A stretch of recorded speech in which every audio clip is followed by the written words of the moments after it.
I believe in healing. I believe in miracles. I believe in the raising of the dead. I'm a one God, apostolic, tongue-talking, holy rolling, born-again, heaven-bound believer in the liberated power of Jesus' name. I'm not ashamed of it. Alrighty then. So, as you can see, J.P. Miller has finally spoken out. And yeah, we're talking about it in today's video.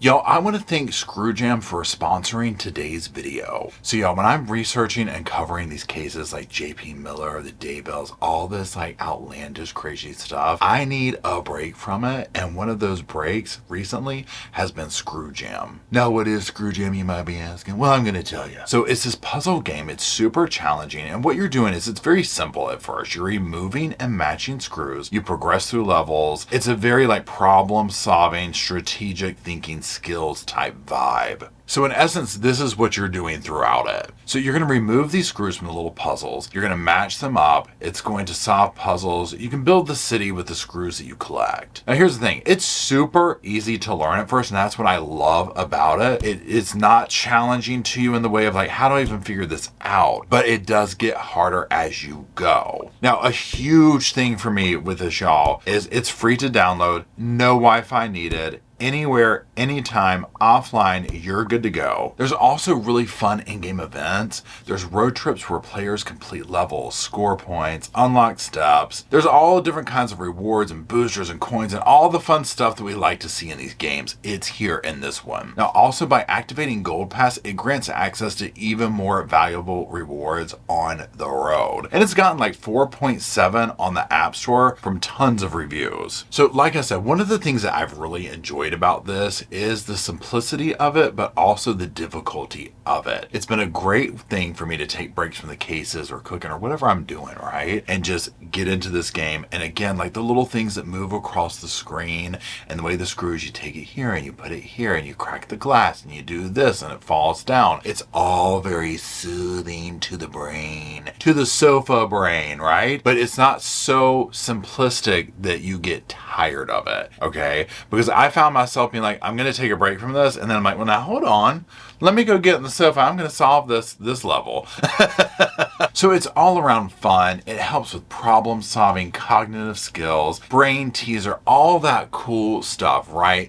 In addition to being like a nice fun distraction away from these like really heavy cases that we're doing. Okay, so look, Sofa Squad, if you download the game using the link or scanning that QR code, you're going to receive 3 hours of unlimited life and 100 free coins. Dive into a brain-teasing journey, challenge yourself, improve your strategic thinking skills in a fun way. Hello, Sofa Squad, and welcome back to the sofa. My name's Paul, and today we're going to be revisiting the Micah Miller case. And specifically how we're going to be doing that is watching an interview that was conducted. This is via Ashley Bamfeld's News Nation show, and the interview is with J.P. Miller. We'll talk in a moment exactly the backstory of it and how he arrived at this. But J.P. Miller sits down, he finally clears the air, and they ask him some hard-hitting questions. And oh, does he have answers for them, okay? So what we're going to do in this video is I'm going to be putting up some clips from the interview and just using them as commentary. Now, please remember, I always like to say this,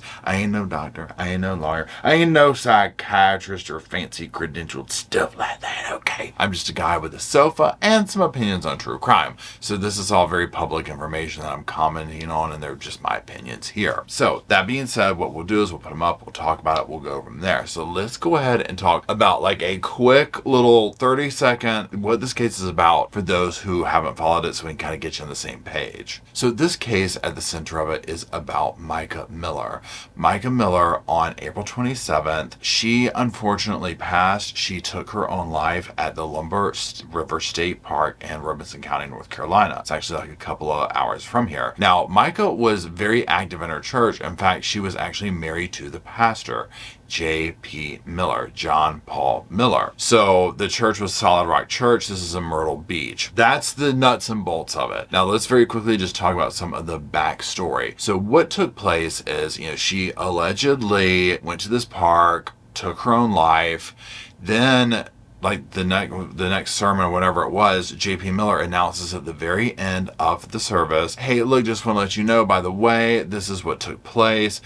She battled with mental illness. You know, please don't talk about this. Just get up and leave. And it was very weird to a lot of people, and the internet went abuzz. Okay, so there's a lot of people who do not feel that Micah did this to herself, and there's usually two camps that people fall into. Either that of JP Miller kind of orchestrated this and somebody did it to her, or his actions drove her to the point of doing it. It is incredibly imperative and important to let everybody know JP Miller has not been charged with anything as of yet. Okay, so I am not even sitting here trying to say he's guilty of something at all. Okay, I have my own opinions about it, but they are just my opinions. So that's the case. Yes, it's very odd the circumstances that went down. And also what has surfaced is bizarre behavior from JP Miller. We've had videos of him crying in grass. He'll answer to that. Walk around the Spider-Man. He'll kind of answer that. And then, you know, things that he allegedly and not allegedly did to Micah. So it's a completely tragic case and feels completely avoidable. And at the center of it, like I said, is Micah, and she is no longer here. And her family is obviously heartbroken over this. And they're going to speak to Ashley Banfield to do a follow-up and kind of, you know, react to this interview. So that's the very quick 60-second overview of it. There's a lot of people who follow this very in depth. There's Robbie Harvey on TikTok. There's several other people. That's the first thing that comes to my mind, though, is Robbie Harvey on TikTok that does like a lot of in-depth stuff with it. So that's that. But the point of this video is not a deep dive into the case. It's just to talk about his behavior and some of the things that he says during this interview. Now, that being said, let's go ahead and watch the first clip. But before we watch it, you know, one thing that they do, the introductions, they do all this type of stuff. And one of the burning questions that, you know, I had and probably a lot of people had is like, why now? Why are you speaking out? And, you know, JP Miller's basically like, well, look, you know, my attorney's kind of giving me the green light. You know, there's ongoing defamation cases, you know, and like people deserve to know the truth. Okay, we need to get into the truth. So interestingly, has these defamation cases. You will hear Robbie Harvey's name dropped by him numerous times during this video, okay? So he has kind of gone back and forth with creators and created content back and forth and stuff. It's very out there. Now, before we dive in, I want to take another clip of just quickly some of his behavior or whatever, just so we can all get on the same page. And yeah, so let's start off with a little bit of a I can't roll my eyes hard enough clip. And make their own assessment. Do you miss her? Yes, sir.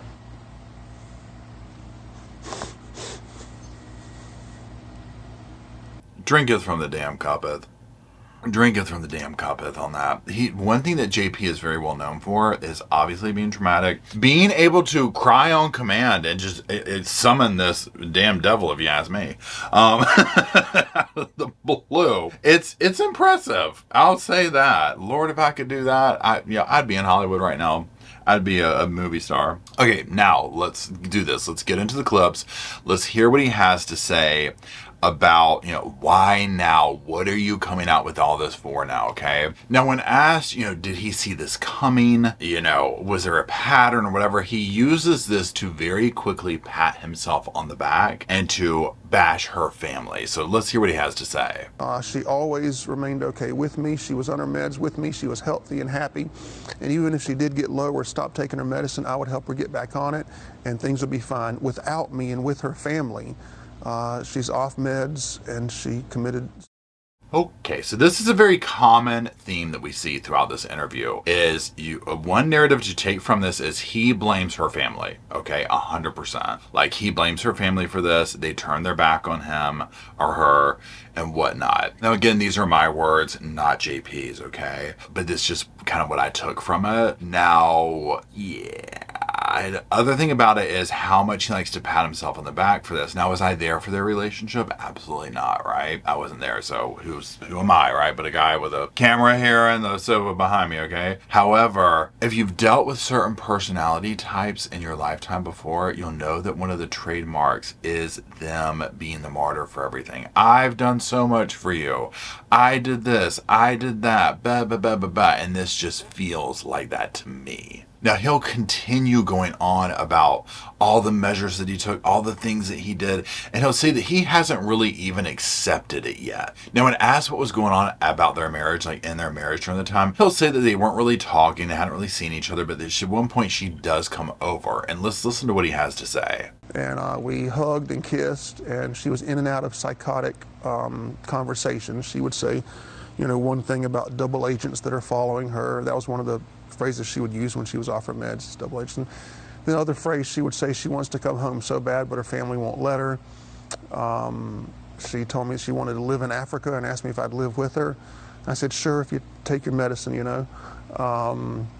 And so she told me if I'd give her some money and if I would write her a letter saying certain things in this letter that she would take her medicine. And so I tried that, and but she desperately wanted to come home. She was just so afraid her family would disown her. Okay, so again, hard hitting on the it's the family, it's the family, it's the family, right? Okay, secondly, when he's talking about that letter, he'll answer to this later, because what he's referring to is the letter that he wrote, essentially taking ownership of having done some of the allegations that she said that he did. So now he's trying to basically be like, I did that to make her take her meds. Everything is about making her take her meds, this, that, and the other. What this feels like overall to me is a PR crisis moment of, I mean, it is one, and like, you know, happening, but also like you're working with a PR team and they're like, this is what you have to do to like get the narrative back in your court. Although I don't think it really worked in that way. Now, also, let's say during the week that she passed, he has sent several emails asking, you know, saying, I love you, please take your meds.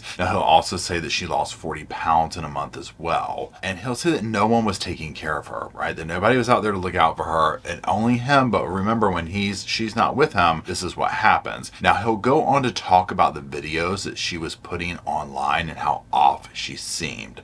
Some of those that we saw and whatnot. And also that the little thing about Africa where they're wanting to go and do, you know, work down there and whatnot. He's spinning it like it was a psychosis thing. But if you read like the letters and like the way at least I see her side of it, it didn't seem that way at all. It just seemed like somebody who wanted to go do their work down there, you know what I mean, like the church's work or whatever. So this spin that he's taken of this was a being off meds thing is very interesting. But let's watch that next clip. But if one of her family members or friends had taken note of the way she was acting and seen what was happening to her physically and taken her to just one professional, they could have saved her life. Wow. Right, wrong, or indifferent. Imagine being the family and hearing this over and over and over of it's your fault, it's your fault, it's your fault. The reason why she did this to herself is your fault. Okay? Yikes. Can you imagine? Now let's start getting into the alibi. Where were you when Micah died? It was on a Saturday. I was in Charleston with about 100 people from my kids' school. What was it? Oh, soccer. It was a soccer tournament. Okay, so... Okay. I ain't no body language expert, but I would love for one of these places, again, that channel with the 4 dudes or something like that. I can't remember how many people, Hidden True Crime. I'm not trying to say Hidden True Crime is body language, but I mean, I know they do the psychological viewpoint of this. I want someone to tear apart this interview that has some damn credentials up in here. That's what I'm getting at, people, okay? So, because this is what I'm talking about. Okay, like pretend that you're me watching it. Like when he started doing this, it was a soccer game.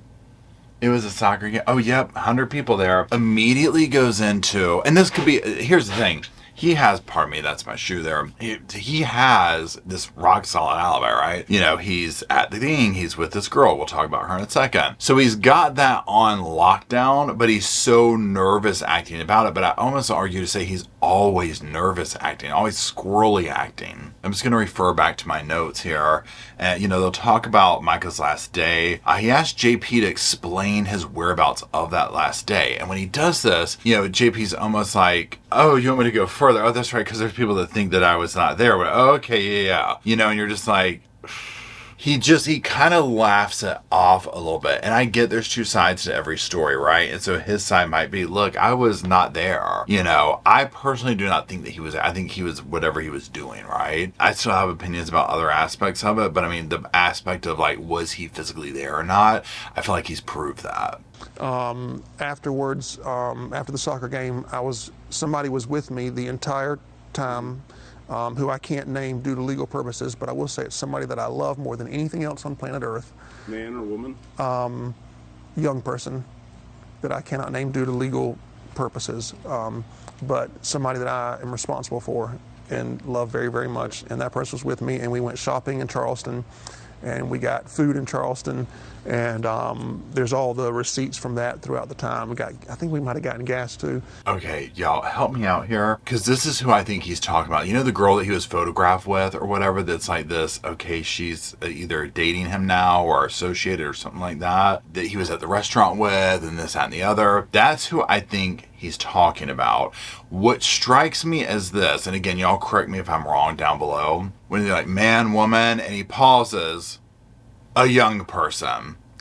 I'm like, why would you say that? Now, if you go back in time, we'll know that he got with Micah and these people. He has a pattern of getting with like young people, right? So the fact that that comes out of his mouth first, and in my context, I'm thinking this is this girl that he's been seeing with. I'm assuming maybe they're dating, right? But I could be wrong and thinking of a completely different thing there. Just let me know. But and I don't know her name right off the top of the bat, and I don't want to stop the video to go find it or do on any of that. But it's who I think, and I don't want to put somebody's name out there either in that context, because again, I don't want people who don't need to be thrown under the bus. And you know what I'm saying? Like, I don't want to be wrong and put somebody's name out there. But in my memory of the photographs that came out during this time, that's what it was, right? And so the fact that he was like a young person, and the fact that he said, who I love very much, or whatever he said, to me, I'm like, that's him speaking directly to that person and using the interview about his late wife to do so, and it feels incredibly yucky to me. Like, I'm just like, ugh. But again, my lens is through that this is somebody that he's seen at this point, right? And so it feels very that part. Now he'll go on to get emotional. He'll talk about that last day, and he'll be like, I went back and I'd sent her 4 emails, 2 of which never got to her because of obvious reasons. And it's just like, bro, my God. What do you think happened that day? So according to what she's tried to do in the past, and according to her doctors who've taken care of her for years, and according to me who's seen it over and over again, I imagine that she was in an incredibly euphoric attitude. I saw her pictures on the Dick's Pawn Shop. Someone sent me screenshots of the Dick's Pawn Shop pictures where she's smiling, which out of the 6 or 7 times that she tried to commit in the past, only one of those times was she depressed. The other times, she was very euphoric. Okay, now this dynamic that he's talking about right here, and if you've ever been around like manic people or people who, you know, have gone down this road of doing things to themselves, there is some truth in what he's saying here. Now, is that true specifically for Micah? I do not know, but this does ring true if you've ever seen that, where there's like these extremes, like mega euphoria. One thing that people misconstrue a lot of times about people who end up, you know, doing something to themselves in this manner is that there are these really like, oh, whoa, me, and there can be that, but oftentimes once they hit that point, there can be euphoria. There can be like this resignation to, no, it's what I'm gonna go do.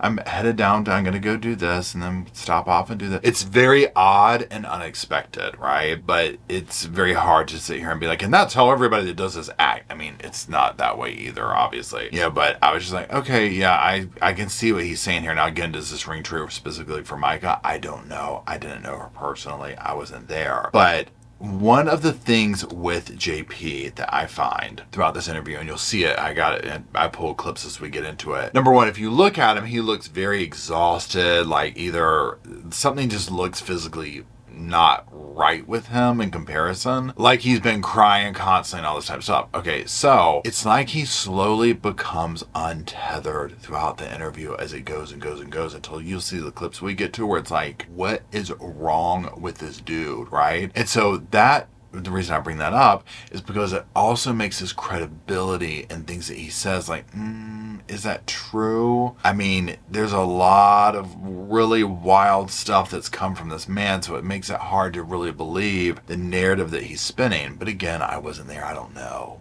So far, the four people she spent the most time with every week, no one's interviewed or talked to those four people. And one of those people that I talked to told me that she told her 2 years ago, if I ever commit that, I'm going to go to this place in Lumberton, the state park or something like that. Which friend is that? I probably wouldn't want to name her because I saw this friend one time here in public for 30 seconds. And of course, Robbie S. Harvey, as usual, got somebody to take a picture and destroyed the girl's life, brought up her past and horrible things about her. So people are scared to tell the truth or to talk about the good things of Micah because of the social media.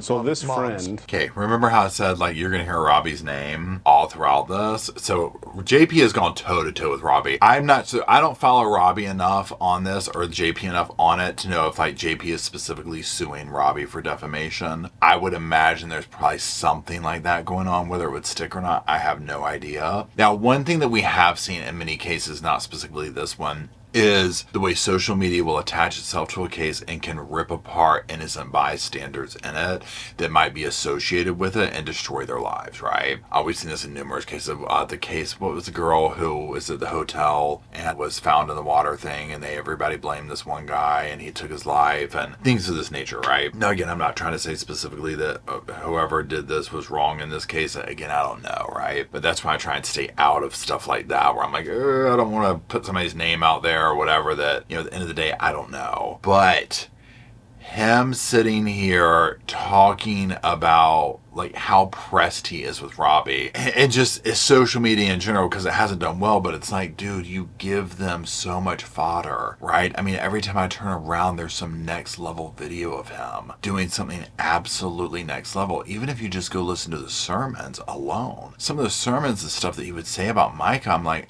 I don't know if I would say that about my spouse, my partner, my person. Like, this is, wow, okay. You know, so there's that. Now, I'm just going to refer to more of my notes that I made here about this little clip here. He said that Micah told a friend that she wanted to go there because it was peaceful. She loved the outdoors. And he said that they had no connections to this place. This is the state park I'm talking about. Now, he said when he heard about like what happened, he didn't think it was real. He thought her family had made it up, again, taking that chance to throw them under the bus. And he said that he had warned everyone that if they didn't get her lithium, that she would do this. Now, when asked if he believed that she did this, like to herself, he had this to say. The findings that the authorities gave to you that this was suicide? No, I mean, I'm not a detective. I watched Scooby-Doo growing up, but that's what everybody seems to be acting like, is they're, part of the mystery machine. But my Lord, like, let my wife, let her be at peace. Like, she's in heaven. She's not worrying about all this stuff. Let her rest. Let her memory rest. Okay, again, I'm no body language expert, but the way he averts eye contact and he pauses for a second, like I was almost like I gotta tap the computer to see if it's working. You know what I'm saying? The way he kind of pauses and then like looks around and does this and does that. Well, everyone's acting like the Scooby-Doo thing and the this and that. And I get what he's saying. Okay, like I understand it, but it's also like, but dude, there's a lot of really questionable behavior surrounding this case. Of course, this is what's going to happen. And again, I just keep coming back to it's just he kind of keeps feeding that machine. Now, the interviewer will get real pointed with the questions. Are you trying to ask me if I think somebody murdered her? Do you think anybody murdered her? No. Now you say, are you trying to ask me? He knows these questions, right? He knows this is going to come up, but he acts so like, what? And of course, he's going to say no, right? Because it's like, again, the autopsy, all this stuff has come back saying that she did this to herself, right? So there's just, again, there's always two sides to every story. There's going to be the sides of like, look, the evidence shows this, it shows that. What happens here is that when you look at a situation, and we've seen this so many times in so many cases, where a spouse, a person is so next level with their other person that they make them essentially do something terrible to themselves, right? right? And again, I'm not saying specifically that happened here, but a lot of the telltale signs are there for it, right? And so it's almost like you feel he was able to get away with something even if he wasn't physically there doing it, right? Now, if you're of the camp that you think that he was there or that, he hired people, whatever, that's a whole other story, right? And again, I don't know enough about that to even go down that rabbit hole here and talk about it. But regardless, it just feels like she got cheated out of something, because oftentimes, especially if you've lived through a person like JP Miller, you know how exhausting they are and how they can isolate you and how you feel like there's nothing that you can do and nowhere you can go. And to me, that's what this feels like. Now, the interview questions will then turn to some of these bizarre events about, like what happened after she passed, laying with the corpse, trying to raise her from the dead, all this type stuff. Have you ever taken any psychology classes or anything like that? Very few. Okay, yeah, I haven't taken any. So I would love to find a book or a psychology professor or someone that could tell me the correct response when you spend 7 years trying to keep someone alive by just taking a few pills that their family tells them not to take. Then when they don't take it, they go into a hospital, their family takes them out, and then you spend 3 months trying to get them help when her family's telling them that you're evil and the bad person, and then it finally happens, the thing that you've been dreading for 7 years, then you're trying to prevent for 7 years, then it happens. I don't know what the correct response is, right? Okay, well, I'll say this. My God. Okay, here's the thing. Immediately what I'm seeing in this is turns the narrative around completely. Let's look at both sides of the coin. Have you taken psychology classes? Well, I haven't. What's the proper response? Yes. So many times, and I'm guilty of this too, where we watch someone who spouse is missing, something happens, and you're like, I don't know if I believe them, or that type thing, right? And I'm judging a book on its cover. I wasn't there. I don't know. I've been wrong before. There is no normal response to tragedy and loss. We're all different. I get that, okay? What's abnormal to me is the aftershocks of it and then the stuff that we see come out of it. So for example, what's abnormal about this specific clip is that he takes the opportunity to again pivot everything around to how he was doing everything to save her and her family's the big bad people, right? Now here's the thing. Two things can be true at one time, and I'm not trying to say her family's big bad evil whatever, but I'm just looking at it from a removed place, and it's like, look, it doesn't have to be me, you, them, us, that and the other. It's like, what if, she had, because you have to also question, let me stop my own thought there. Is he just literally forcing her into all this like medical stuff that she didn't need? Because people do this to people, right? Try and convince them that they are the crazy ones. And they need to be on this, and they need to be on that, and they need to do this, and they need to do that. You know what I'm saying? So it's like he's saying all that, but it could be like the family's like, no, she's not like that. You're causing her to do this. She doesn't need those things if it wasn't for you. You see what I'm saying? Or it could be, no, she does need that, but her family's not on board with it. But it doesn't mean that you're still not a bad person to her. You see what I'm saying? Like it goes both ways a lot of times. Now, again, I'm not trying to say anything about her family there. I don't know. I wasn't there. I've never met Micah. What I have seen of her, Micah, on the videos, I am not seeing a euphoric, manic person. I'm seeing at times a completely frustrated woman with the situation. If you wanted to ask me of the two, and I'm speaking Micah and JP, who registered to me as unregulated emotionally, we'll do the math on that one. Who's on the damn ground talking about ants are getting me? You know what I'm saying? Who's doing this next level stuff in front of a congregation? It's just Micah acts normal in all the videos I've seen. Now again, I'm not her family. I don't know. So that's where it's kind of a hard pill to swallow, where I sit here and I'm like, but did she really even need this? Or is this like a JP thing? You have to question it. And in a normal situation that wasn't this, yes, you can look at the factor of, well, maybe this is true and this is true at the same time in this. I don't think that's the case in this scenario. I don't think that, I'm not seeing the behavior he speaks of with her. But again, I just wasn't there for all of it. I keep going over that part where he's painting her out to be this absolutely next level, off the charts person with, mental unwellness. And I'm like, okay, but let's keep going. And I sat on the floor, next to her and just talked to her for a while. But yeah, I tried raising her from the dead. Because you know what?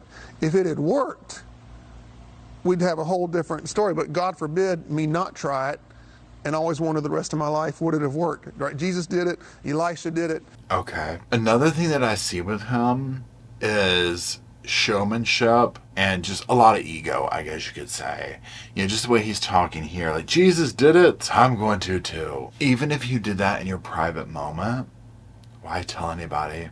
You know what I'm saying? Other than for attention. He did this, and it's in reference to the sermon that he gave, and the guy's questioning him about that and the behavior and everything. Like, you know, why, what? This is his answer, right? So it's just like, okay. Now I'm going to refer to my notes here that I made. So when it comes to like some of the allegations that Micah made against him and this letter that, you know, he wrote and whatnot apologizing for these things, he takes a different stance on this. Now, when asked if they had a healthy marriage, he says yes. He goes on about a 2-hour routine a night that they had when he's like, we had a routine and we would do 3 different things. You know, for 2 hours we'd get in the bathtub until it was ice cold, or for 2 hours we'd do this, for 2 hours we'd do that. The point was to not have phones and just be around each other, and basically she would talk the whole time and all this type of stuff. He says he never harmed her. He says the apology letter he wrote in regards to her posting posting pictures of her topless and whatnot, he said he did it in order to get her to take meds. So he has an excuse for all this stuff, but let's listen to the next clip and then continue.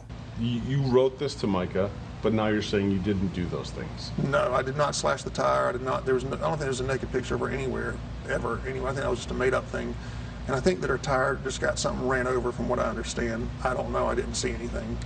But I did hire the PI before. So he admits to the PI again to watch her, so she went to do something like this. Yeah, but all these other things. Oh, that was made up. This wasn't real. I did this for this. But you know, he just has an excuse for everything. So that part to me is very frustrating. But again, he's had a lot of time to sit here and come up with this, right? You know what I'm saying? Like, it is what it is. Now, they're going to move on to the whole Spider-Man thing and the grass rolling thing. These are extreme, okay? And he starts off with a crime fit, and he's like talking about like, oh, well, it's finally be able to nice to talk, and you know, all this kind of stuff, and it's so awkward. Let's just take a look at it real quick. So sorry. I'm so sorry.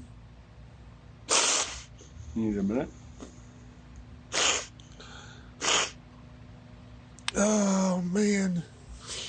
Oh, man.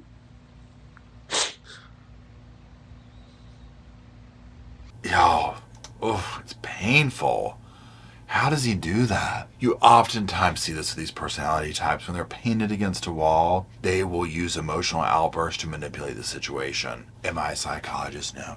Do I know that that's what he's doing here for sure? No. Okay, it's just what it feels like. It feels very contrived. And again, if we had never seen countless videos of this man doing the same stuff, I might have given him some leniency here, but I'm just like, oh, here we go. We got to turn on the waterworks. You know, it's time for the waterworks. Now, he'll also exhibit some of the strange behaviors that he has become known for.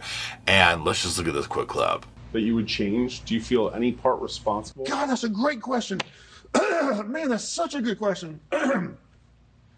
Wow, what a good question. Can I have a second to think about it? Sure. Okay. I would be nervous if I was the interviewer. So, you know how JP's talking about, she was euphoric, she was this. That's what I'm talking about right there. That's that. All of a sudden now we're euphoric. That's a great question. Yeah, can I answer him? That's what the behavior he is placing on Micah, I have seen take place just in this interview from him. And if you've dealt with personalities like JP, you will know that they are wonderful at projection and gaslighting. And that's why I'm like, does she really need to be on lithium? I mean, come on, right? We have to ask at this point, right? Now, again, he'll take this opportunity to throw the family under the bus, but it's the way he does it.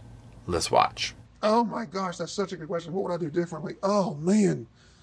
I know what I do. I would not involve her family when she's having mental episodes and is schizophrenic and is off her meds. I would never have texted. Yo, I want to crawl underneath the damn. Y'all, the painful cringe. I might need to change the name cup to I'm here with the cringe bench. I mean, my God, y'all. Again, the euphoria. Oh, I know what I do. It's like that you're watching this play out. I'll say it 100 times. All the stuff he's saying that she did with her personality, with her emotions, all this, you're watching it play out. We've gone from crying to up here to down here to over here. I mean, and you're just like, this is in like an hour's time, not even an hour. Yeah, who knows how long it took him to film it, right? But you know what I'm saying. And again, like that to me can be misconstrued. Like I could see the next thing he does is come out swinging. Like that's how like over the top it is. Now the interview continues to get weird when he's confronted about the whole Spider-Man thing. He says he and Micah went to Comic-Cons, you know, but he would put the costume on to go see handicapped kids and do all this stuff. But it's just, it's weird how it plays out, because at this segment in the interview, it's like his behavior has just become untethered and is declining and declining and declining. We've seen you dressed as Spider-Man in videos. Okay, let me just, wait, hold on. I'm not Spider-Man. I can neither confirm nor deny. To me, it says Spider-Man as the person who's texting me. Oh my God. How do we arrive here? Side story. I was talking to somebody the other day, yesterday as a matter of fact, and they were asking me about true crime, because I asked them, like, a lot of times, like, if somebody, like, you know, texts me or whatever, we'll get into the conversation, how'd you get into true crime or whatever. So we had this conversation. And they asked me what, and I was like, you know, Manson was my first case that I like really dove into, and this was many years ago. And the psychology, I come into that, and I said, but nowadays it seems that it's the absurdity that keeps me coming back. This right here, I can't confirm. He's trying to make a joke. I can't say I'm Spider-Man. And then the interviewer is just dead ass serious. You signed your text messages as Spider-Man. I'm like, I cannot with this man. And yet he wants to sit here and throw Micah under the damn bus to sign off as damn Spider-Man. Drinketh from the damn cuppeth, y'all. Okay? Drinketh from the damn cuppeth on that. This is what I'm talking about. Then he confronts him about the infamous video, the face down in the grass video. For those who don't remember, let's just take a little look, because they play it in this too.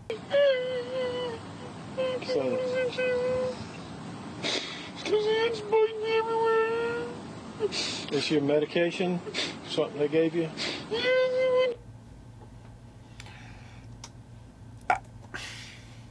Y'all, between the damn Spider-Man and that, I cannot, y'all. That video is painful. That one hurts. Okay, that one hurts. Okay, now he's gonna laugh this. He's gonna excuse it off as, oh, I took too many pain meds that day. I took too many pain meds. I fell out of a tree, a giant magnolia tree. It was like 300 years old.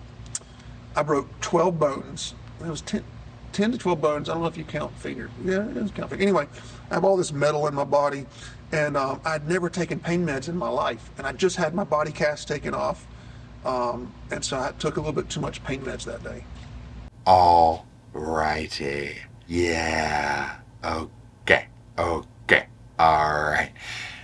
Yo, now he will go on to comment about how, yes, he and Micah started off this affair and whatnot. They'll go on about this. Now, those are all the clips that I pulled, like the most outrageous ones. Now, again, what I want to do is just circle back around to a few things that stuck out. And a big thing for me is the unregulated emotions that come from him. Like I said, we're all over the map. And hey, that's fine. You do you, boo. But the fact that he's playing all that off on Micah is concerning. The fact that he has an excuse for every little thing, and it usually revolves around blaming her family. I have serious issue with that. So those are the two big things, right?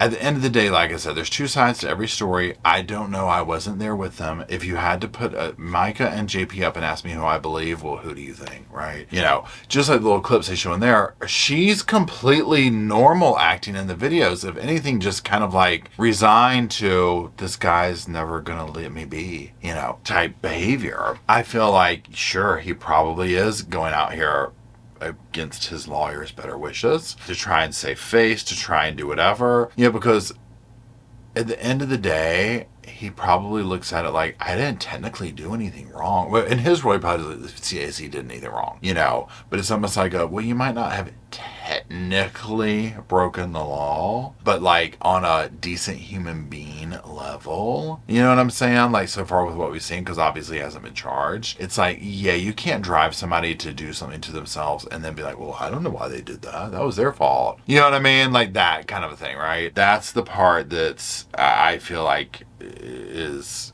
not good. Now again, I do not know all the aspects of this case of like the potential of he really was there and did this or hired someone to do this or whatever. It is odd to me when I've seen the videos of where she was found. Why that park? Why in that location? Why go do that? It just seems very odd. But again, I don't know anything other than that. What I do know is it's absolutely heartbreaking, and it's, you know, again, we see these cases all the time where these dudes are just unhinged and this craziness unfolds around them. Everything we've seen around him is next level behavior. Even the videos of like her with him meeting her at the car and doing stuff, he's untethered in all of them, and she's always normal acting. But isn't that the case? I mean, people like him, they drive you crazy. They literally just assault all your senses. So did I think this was a good idea for him to do this interview? Absolutely not. It just puts on full display. Probably, like Mike was probably saying, this is what I'm talking about. This is what I had to deal with. You know what I'm saying? Just unbridled all over the placeness. So, anyways, that's it. But again, these are just my opinions. I don't know any of these people in real life. I can't give official diagnoses. Obviously, that wouldn't be good for any of us, right? So, but let me know what you thought. What stuck out to you the most? I highly suggest going and watching the full interview, and definitely will be tuning in for the family's reaction. 100%. Oh my goodness. So that's it. If you're still watching, I do appreciate it. I know this is a little bit of a long one. I want to give another shout out to our sponsor, Screwjam, for making today's video possible. Go ahead, check them out in the link below. Give it a download and try it out today. I think you're gonna love it. And that's it. So drop it in the comments what you think about it, and also those little sofas for myself and Rosco and Spirit to come down and talk about this case and all the other ones we do talk about here at the Sofa Squad. And until we do that, we'll see y'all soon. I just wanted to say thank you again for watching the whole video, and also thank you for being part of the Sofa Squad. Special thanks to all the Patreon members, channel members from both of my channels, everybody who likes, shares, subscribes, comments in the comment sections. It helps the channel out so much. Now don't forget, I do have that other channel, the podcast channel. That's where we go live, we hang out, we talk. We have kind of sort of a schedule, but just be sure and check it out. I'll put it up here on the screen. Also, if you're looking for merch, be sure to check out my Teespring store. I'll put that up here. And then, like I said in the beginning of the video, if you want to follow me and Rosco on the Instagram, go on, check it out. It's right here on the screen again. But once again, thank you very much. I really appreciate you being part of the Sofa Squad, and I'll see you in the next video.